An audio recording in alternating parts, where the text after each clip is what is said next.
PTI ने 27वीं तरमीम की तजावीज़ मुस्तरद कर दी। हमले पर पीपल्स पार्टी से बातचीत के लिए रजामंदी का भी इजहार कर दिया।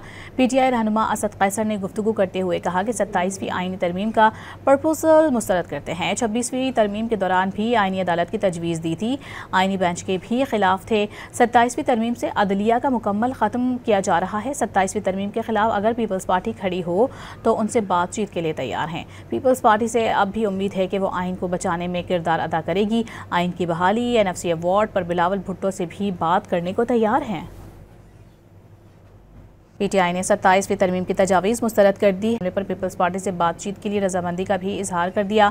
PTI रहनुमा असद कैसर ने गुफ्तगू करते हुए कहा कि 27वीं आईनी तरमीम का प्रपोजल मुस्तरद करते हैं। 26वीं तरमीम के दौरान भी आईनी अदालत की तजवीज़ दी थी।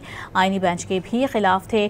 27वीं तरमीम से अदलिया का मुकम्मल ख़त्म किया जा रहा है। 27वीं तरमीम के खिलाफ अगर पीपल्स पार्टी खड़ी हो तो उनसे बातचीत के लिए तैयार हैं। पीपल्स पार्टी से अब भी उम्मीद है कि वो आइन को बचाने में किरदार अदा करेगी। आइन की बहाली NFC अवार्ड पर बिलावल भुट्टो से भी बात करने को तैयार हैं।